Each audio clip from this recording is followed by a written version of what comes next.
ठीक है।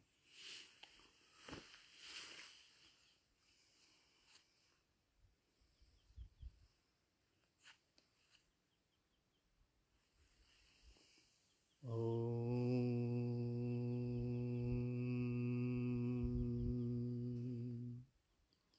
नमः शिवाय।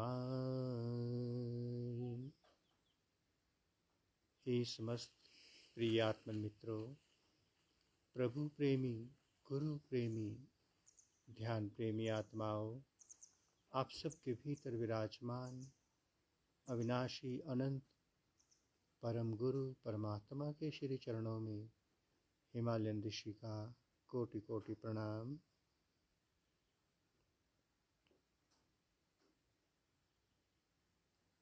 प्यारे साधकों, प्यारे मित्रों, हर साधक उस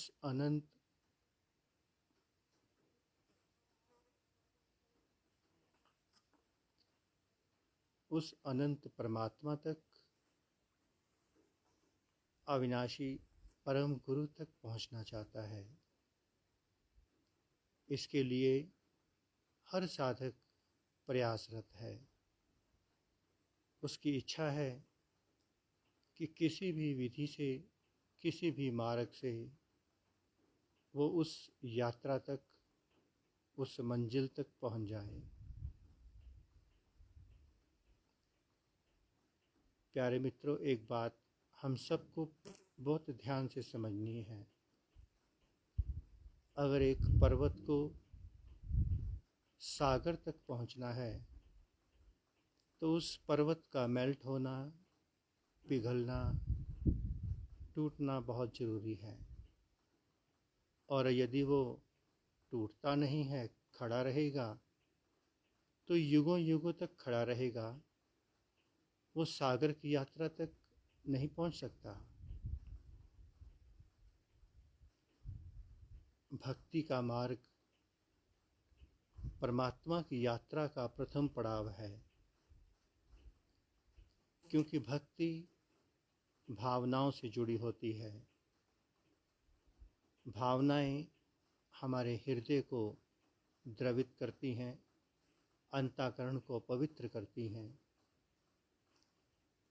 और इससे पहले ये भक्ति, क्योंकि भक्ति भी दो तरह की है।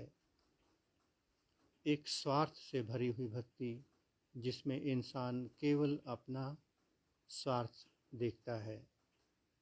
दूसरी निस्वार्थ भक्ति, जिसका लक्ष्य परमात्मा है।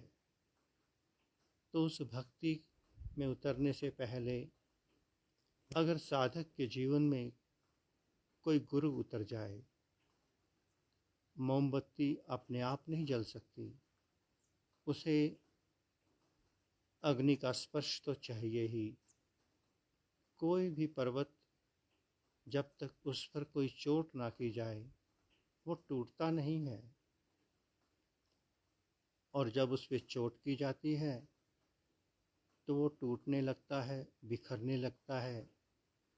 और जितने बारीक बारीक उसके कण होते जाएंगे, जितना हल्का होता जाएगा, वो उतनी सहजता से बहता बहता सागर तक पहुंच जाएगा।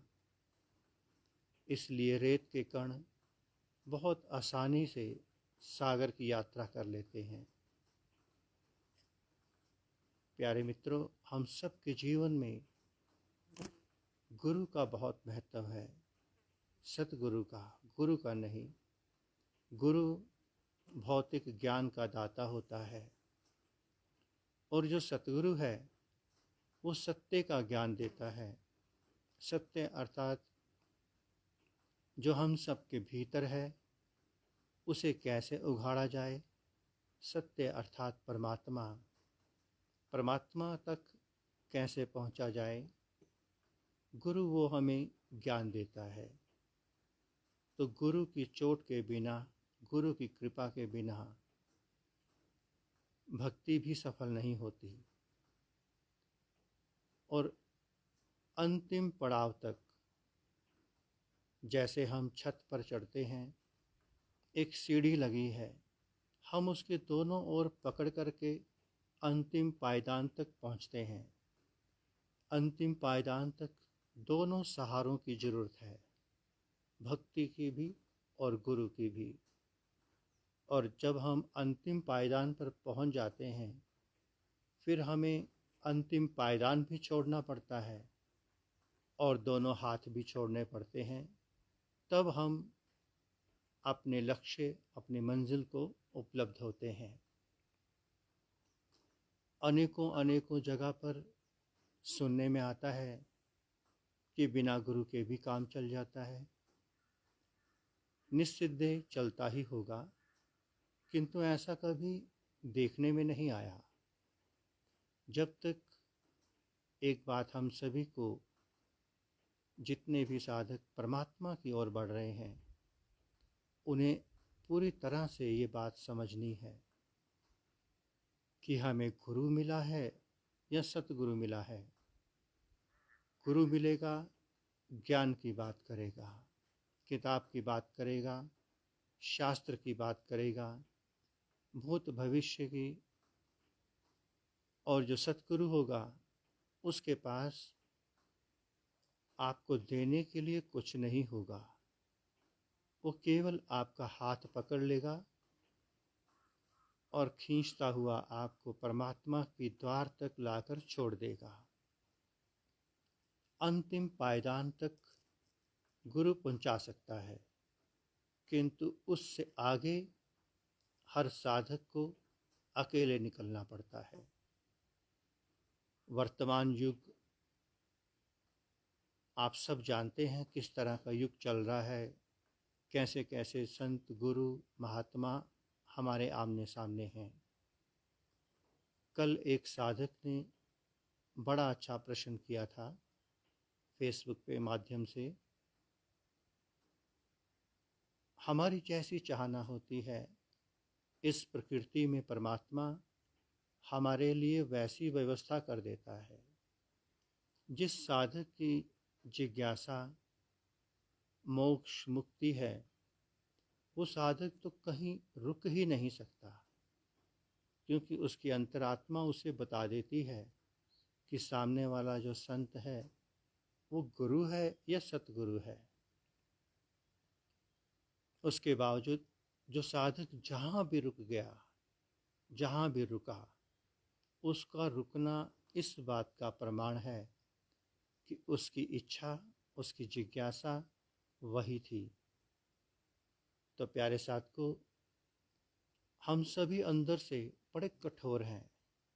जब तक हमारे भीतर मोम जैसा हृदय पैदा नहीं होगा, माता जैसा हृदय प्रेम, करुणा, दया से भरा हुआ, सेवा से भरा हुआ हमारा हृदय नहीं होगा, जब तक हमारा अंतःकरण दूसरों के दुखों को देखकर पिघलने वाला नहीं होगा, तब तक हमारा प्रथम पड़ाव शुरू नहीं होगा। गुरु यही सब कुछ करता है। प्रथम पड़ाव पे आकर के वो आपके अंदर खड़े हुए पानी को हिलाता है।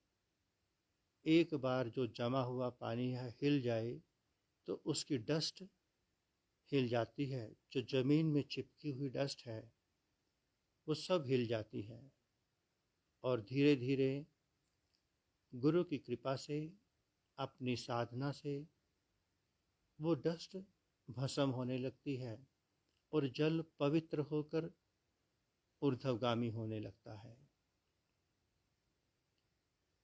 तो प्यारे साथियों, अनेकों लोग, अनेकों भक्त लोग भक्ति के मार्ग से चले और उनका जीवन प्रथम पड़ाव पर ही समाप्त हो गया।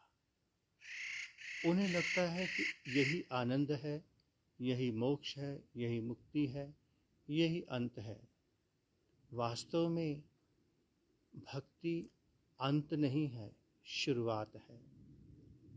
परमात्मा की यात्रा का प्रथम पड़ाव भक्ति है और अंतिम पड़ाव साक्षी ध्यान साधना है। साक्षी इतनी आसानी से नहीं हो सकते, क्योंकि हमारे अंदर इतने संबंध इतने लोगों के साथ जुड़े हैं, कहीं ना कहीं हमारे तार हिलने लगते हैं। भक्ति, जितने भी भक्त हुए उन्होंने अपनी भावनाओं से भगवान को तो पा लिया, भगवान तक तो वो पहुंच गए, किंतु भगवान तक पहुंचना कोई बहुत बड़ी उपलब्धि नहीं है। उपलब्धि तो है आपका मोक्ष, मुक्ति, समाधि को उपलब्ध होना। अनेकों अनेकों साधक जिन्होंने भक्ति की राह अपनाई, बिना भक्ति की राह पे उतरे, योग भी संभव नहीं, ध्यान भी संभव नहीं। सतगुरु का जो बाहर हमारे जीवन में है, उसका यही रोल है। जैसे ही हम पहली की क्लास पास करते हैं, वो सारी पहले की बुक्स हमसे ले लेता है, चाहे हमें बहुत प्यारी लगें, कितनी ही सजा के रखी हों, वो ले लेता है और दूसरी क्लास की बुक्स देकर अगली क्लास में भेज देता है। ये सतगुरु का खेल है, सतगुरु की कृपा है। और अंत में यदि सच में वो सतगुरु है, सच्चा सतगुरु की पहचान भी समझ लेना। कहानियाँ, कथाएं, प्रसंग सच हैं या झूठ, इस पे नहीं जाना। हमें उनसे केवल प्रेरणाएं लेनी है। जैसे शुक्राचार्य के बारे में अनेकों बातें अनर्गल कही गई, राजा बलि के बारे में अनर्गल बातें कही गई। शुक्राचार्य जैसा गुरु जिस इंसान के जीवन में उतरेगा, उसे परमात्मा की प्राप्ति 100% होनी है, क्योंकि गुरु अपनी आँख शिष्य को दे देता है। जैसे शुक्राचार्य ने राजा बलि को स्पष्ट बता दिया। अगर गुरु छल कपट से भरा होता, स्वार्थ से भरा होता, तो राजा बलि जैसे शिष्य को कभी ना कहता कि जो सामने ब्राह्मण खड़ा है वो वामन अवतार भगवान नारायण का अवतार है। कितना सच्चा पक्का संत सद्गुरु था शुक्राचार्य, जिसने अपने शिष्य का कल्याण किया, क्योंकि शिष्य ने पूरा समर्पण दिया अपने गुरु को। जो जो गुरु कहता गया, जैसी जैसी साधना कहता गया, शिष्य साधना करता चला गया। अंत में गुरु ने, जो शिष्य ने सेवा की, आज्ञा पालन किया, उसका फल गुरु ने स्वयं परमात्मा के अवतार, नारायण के अवतार वामन को खुद इस धरती पर बुलाया अपने शिष्य का कल्याण करने के लिए। क्योंकि शिष्य के पास आँख नहीं थी पहचान सके कि सामने कौन है। गुरु ने कहा कि जो सामने खड़ा है उसे इंसान नहीं समझना, साक्षात नारायण है। तो इतना बड़ा संत, इतना बड़ा गुरु, यही है 99। और यहीं आकर के गुरु ऐसा खेल खेलता है कि अपने आप से भी तोड़ देता है, ताकि शिष्य नारायण में, परमात्मा में विलीन हो सके। वो चाहता तो ये कहता कि देख, मैंने तुझे भगवान से मिला तो दिया, किंतु तू मेरे चरण नहीं छोड़ना, क्योंकि मैं ही मिलाने वाला हूँ। गुरु ने ऐसी लीला की कि शिष्य स्वतः उस गुरु को एक किनारा करके परमात्मा की ओर बढ़ गया। गुरु चाहता ही यही है कि मेरा शिष्य परमात्मा को उपलब्ध हो, मोक्ष को, मुक्ति को, समाधि को उपलब्ध हो। किंतु 99 तक गुरु की आवश्यकता है, लिविंग मास्टर की आवश्यकता है। लिविंग मास्टर के बिना कोई पहली क्लास पास नहीं कर सकेगा, 99 तो बहुत दूर की बात। तो आइए प्यारे साथियों, हम सभी पहली क्लास से थोड़ा और आगे बढ़ें, योग की ओर चलें, उस ओर चलें जहाँ से हमारे सारे बाहर के सतगुरु, बाहर के ऋषि मुनि, बाहर के शास्त्र इशारा करते हैं, जिस ओर जाने के लिए हमारे सारे सतगुरु कहते हैं कि तुम्हारा सच्चा सतगुरु सद्गुरु परम ब्रह्म परमात्मा तुम्हारे भीतर है। मैं केवल एक सहारा बनकर एक दूरी तय करा सकता हूँ, जो करवा दी। अब तुम्हें भीतर उतरना है, तुम्हें मुझे भी छोड़ना है, तभी तो तुम अपने भीतर बैठे परम गुरु परमात्मा से जुड़ पाओगे। तो आइए प्यारे मित्रों, आज दशमी का पर्व है। कल नवरात्रे संपन्न हुए थे और आज दशमी। हमने बताया था नवरात्रे हमारे 9 द्वारों से जुड़े हैं, इस शरीर के भौतिक 9 द्वार। आज दशमी दशम द्वार का दिन है, सिंबॉलिक सहस्रार का। आज मोक्ष मुक्ति की यात्रा का दिन है, समाधि का दिन है। आइए उस ओर चलें। आइए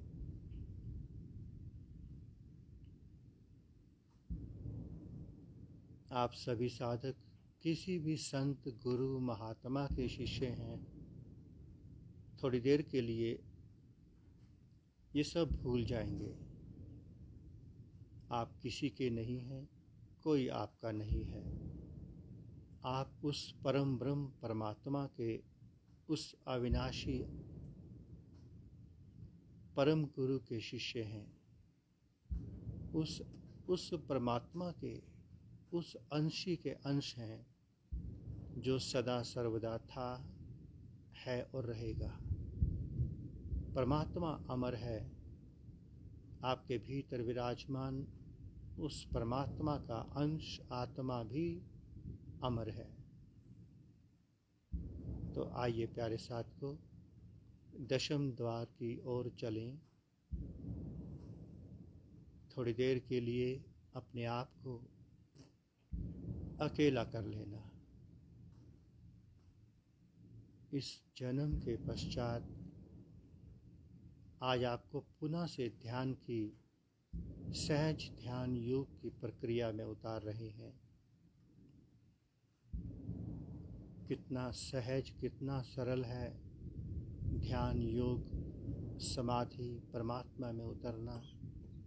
आइए उसे प्रैक्टिकल जानें। जन्म के पश्चात आपको जो जो भी मिला, मन बुद्धि इंद्रियां, ज्ञान विज्ञान, सिद्धांत नियम धारणाएं मान्यताएं, यहाँ तक कि बाहर के गुरु, अपनी पहचान तक, जो भी मिला आपको संसार से मिला। ये देह भी उस संसार से ही मिली है, किंतु इस देह के भीतर जो बैठा है वो संसार से नहीं है, वो संसार से परे है। तो जो जो आपको संसार से मिला, पुनः से वह सब संसार को वापस कर दें। अपने पात्र को बिल्कुल उल्टा कर देना, ताकि उसके बीच में कुछ भी ना रह जाए। खाली पात्र लेकर बिल्कुल अकेले भीतर के ध्यान प्रेम मंदिर की ओर चले आएं। सहज सुखद आसन पर सब बैठेंगे। आप घर पे हैं, अपने ऑफिस में, शॉप पर, यात्रा में, जैसे भी आपको सुविधा सहजता मिले बैठ जाना। जरूरी नहीं कि आप भूमि पर बैठें, सोफे पर, कुर्सी पर बड़े आराम से बैठ जाना। ऊर्जा का स्रोत, ऊर्जा एक ही है हम सब के पास। उस ऊर्जा को हम बाहर लगा दें भौतिक शिखर बनाने में, चाहे भीतर लगा दें परम ब्रह्म परमात्मा के लिए।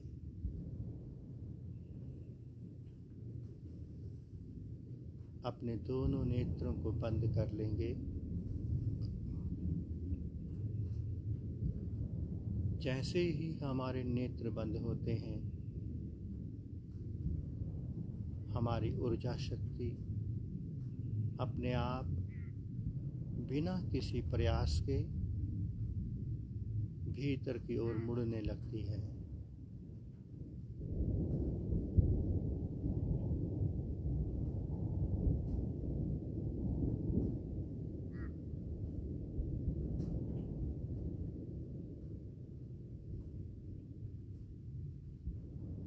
अपनी ओर से कोई मंत्र नहीं जपना, कोई क्रिया नहीं करना, कोई प्राणायाम, सांसों को देखना, कुछ भी नहीं करना। कोई भी फिजिकल मेंटल एक्सरसाइज नहीं करना। हमारा करना हमारे अहंकार का प्रतीक है, और अहंकार भीतर का द्वार नहीं खोल सकता। भीतर का द्वार प्रेम और समर्पण की कुंजी से खुलता है।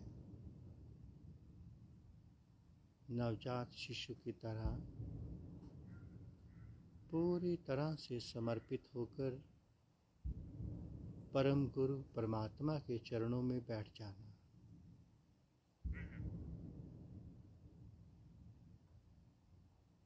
बाहर कोई गुरु नहीं है, केवल मार्गदर्शक हैं, संकेत करने वाले, इशारा करने वाले। इससे अधिक इनका कोई अस्तित्व नहीं। सच्चा संत, सच्चा सद्गुरु परमात्मा है, आपके भीतर है।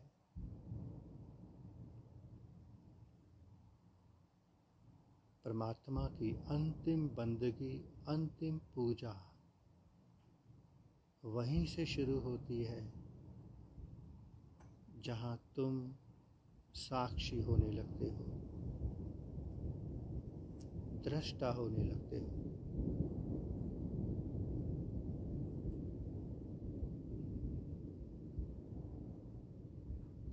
रिलैक्स होकर बैठना, रिलैक्स। कोई चिंता, चिंतन, मनन, मंथन कुछ भी नहीं करना।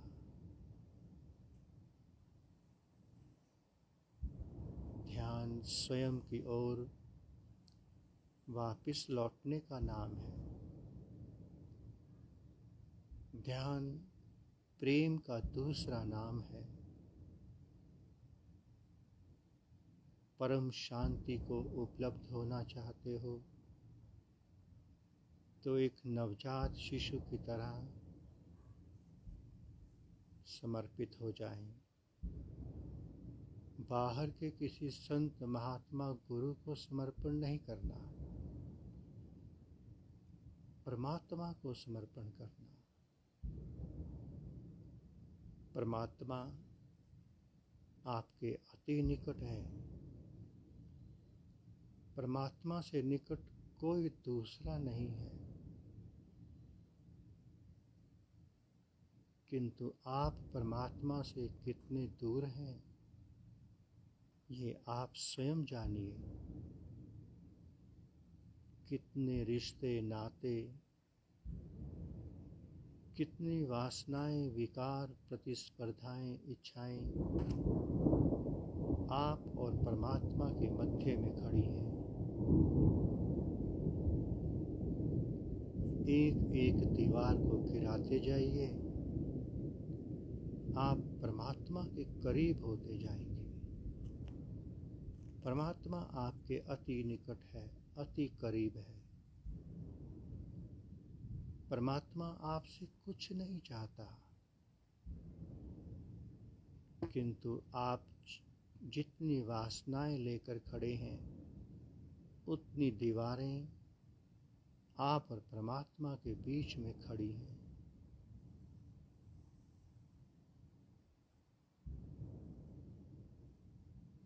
अपना ध्यान दोनों भावों के बीच में शिव नेत्र आज्ञा चक्र पर बनाए रखना। ये आज्ञा चक्र शिव नेत्र सिंबॉलिक है। शिव नेत्र तो सूक्ष्म शरीर के भीतर है, जो इस भौतिक शरीर के विदा होने के बाद भी रहता है।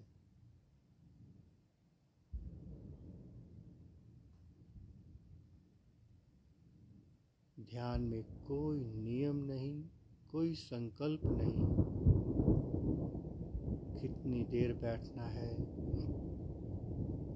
कैसे बैठना है, क्या करना है, कुछ भी नहीं। केवल नवजात शिशु की तरह परम पिता परमात्मा के चरणों में गिर जाना और कोई अपेक्षा नहीं करना कि वो हमें उठाए, अपेक्षा नहीं।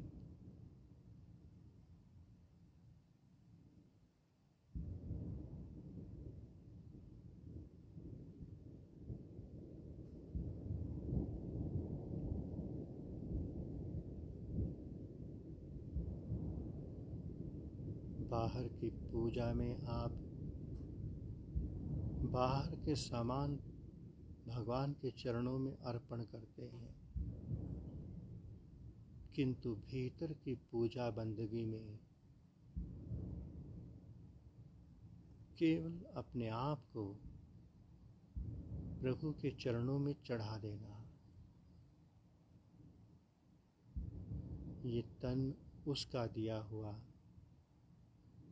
उसको अर्पण कर देना।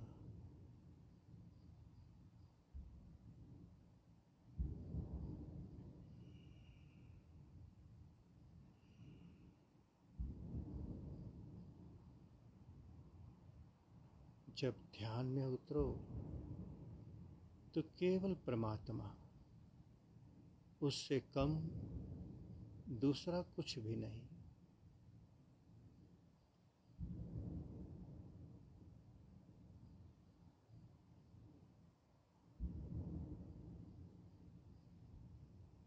मोक्ष, मुक्ति, समाधि, बुद्धता को उपलब्ध होना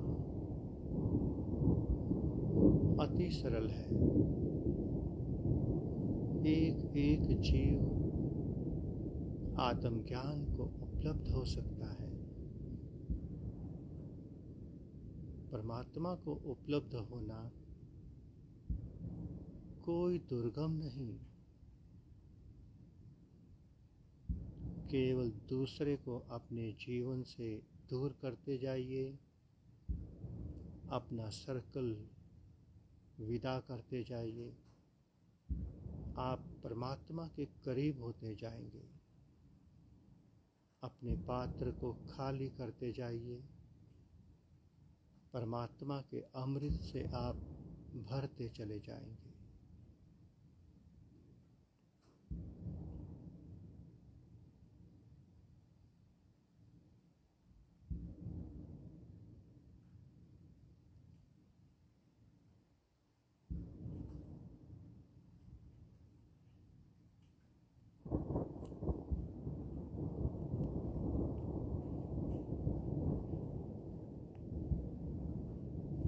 आइए प्यारे साथियों, ध्यान की धारा से पुनः प्रकृति की ओर लौटें।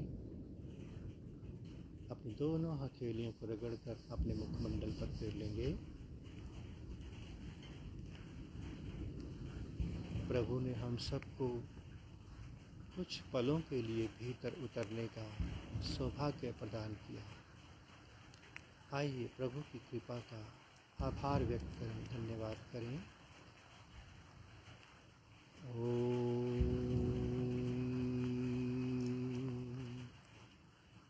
नमः शिवाय।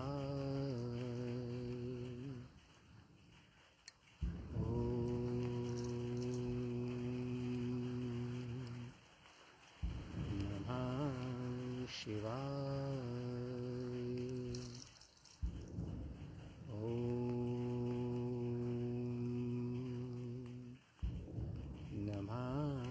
शिवाय। पुनः से आप सबके भीतर विराजमान अविनाशी अनंत परम गुरु परमात्मा के श्री चरणों में हिमालयन ऋषि का कोटि कोटि प्रणाम और संपूर्ण ब्रह्मांड में विराजमान समस्त देवी देवताओं, समस्त ऋषियों, मुनियों, गुरुजनों, संत महापुरुषों की ओर से आप सबको शुभ आशीष, शुभ मंगल कामना। प्यारे साधकों, एक बात फिर से दोहरा दें। जो साधक बुद्धत्व को उपलब्ध होना चाहता है, पहली सीढ़ी पर अपना कदम रख दे, भक्ति में उतर जाए।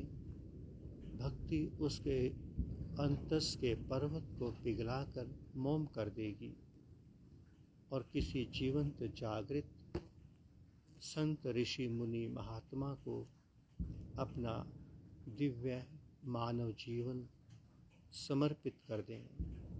ऐसे संत को जो तुम्हें मोक्ष, मुक्ति, परमात्मा, समाधि की ओर ले जाए।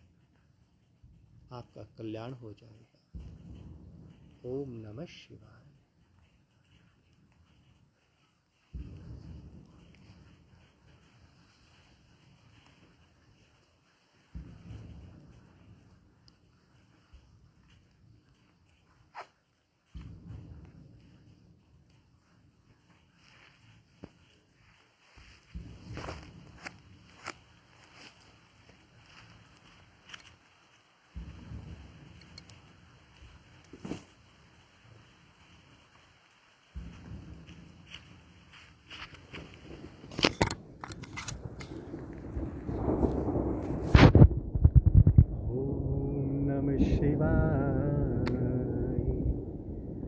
हरि ओम नमः शिवाय।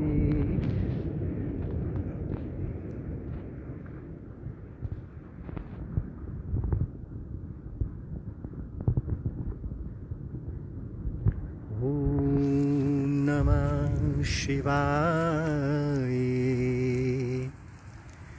हरि ओम नमः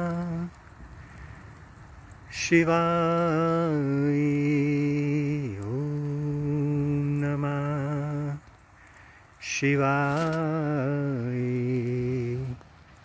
हरि ओम नमः शिवाय।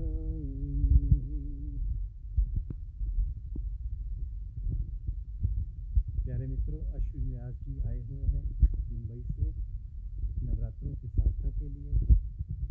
हमारे बहुत प्यारे मित्र हैं। सभी साथियों को ओम नमः शिवाय कह रहे हैं। ओम नमः शिवाय। बारिश का मौसम है, आप आवाज़ सुन ही रहे हैं कि मौसम में बारिश शुरू हो गई है और थोड़ा तेज बारिश शुरू हो गई है। इसलिए अब हम 2 मिनट के अंदर इसको विश्रांति देंगे। आइए आपको अपने ध्यान का दर्शन करा दें। जो हमें नया आश्रम मिला है हिमाचल प्रदेश में, ये वो स्थान है।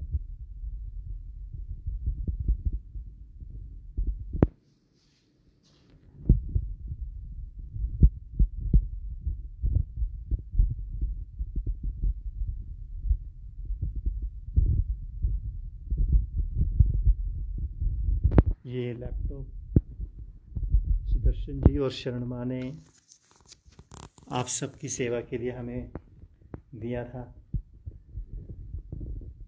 बहुत बहुत धन्यवाद शरण माँ और सुदर्शन जी का।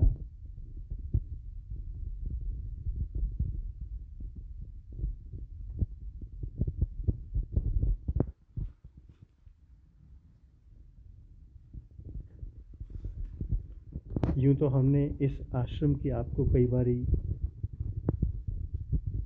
दिखाया है, फिर भी आपको दोबारा से आनंद प्रदान करने के लिए दिखा रहे हैं।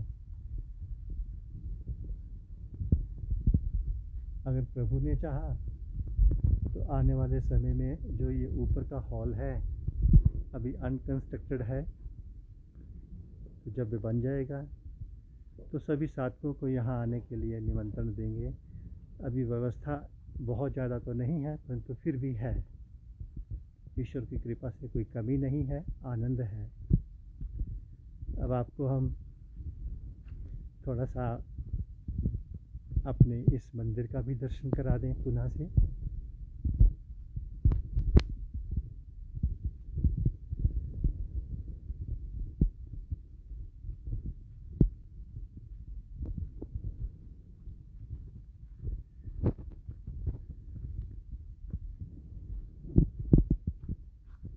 भगवान की अपार कृपा है, कोई कमी नहीं है, आशीर्वाद बहुत है प्रभु का।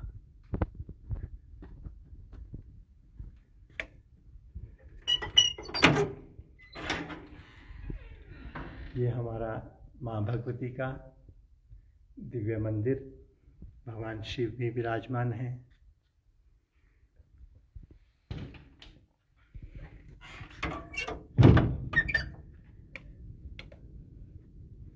अब हम आपको यहाँ के शिवालय के भी दर्शन कराएंगे।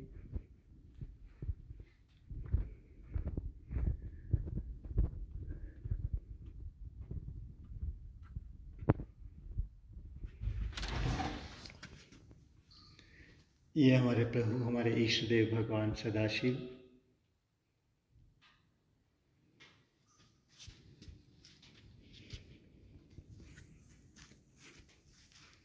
प्रकृति के तो आप दर्शन करते ही रहते हैं। ये हिमाचल की देवभूमि, ये हिमालय का ही अंग है, सारा हिमालय ही है।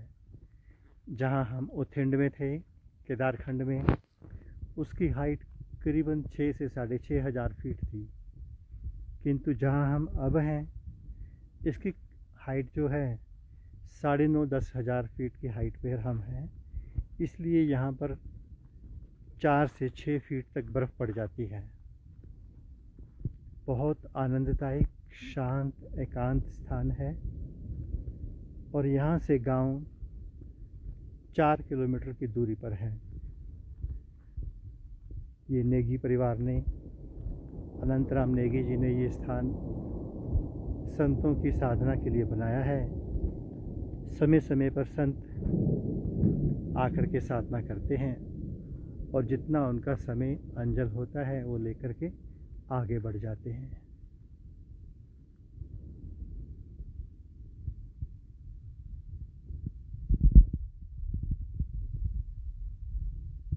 चारों ओर देवदार प्यार के वृक्ष।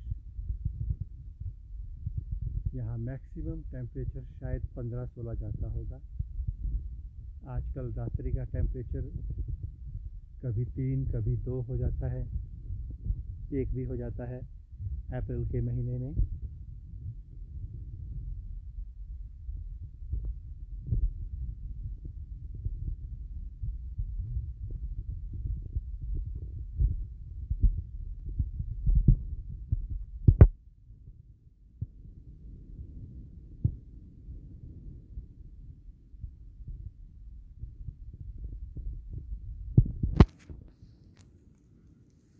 ठीक है प्यारे साथ को, आज शाम को, आज सुबह का सेशन इसलिए मिस हो गया था कि आज लाइट नहीं थी और सेशन मिस हो गया था। शाम को लाइट रही तो 8 बजे सेशन होगा। उसी सेशन के साथ ही नवरात्रों का ये ध्यान शिविर संपन्न होगा। ओम नमः शिवाय प्यारे साथ को, ओम नमः शिवाय। आप सबका शुभ हो, मंगल हो, कल्याण हो। परमात्मा हम सबको भक्ति, शक्ति, देवता, तेज, ओज प्रदान करें। ओम नमः शिवाय।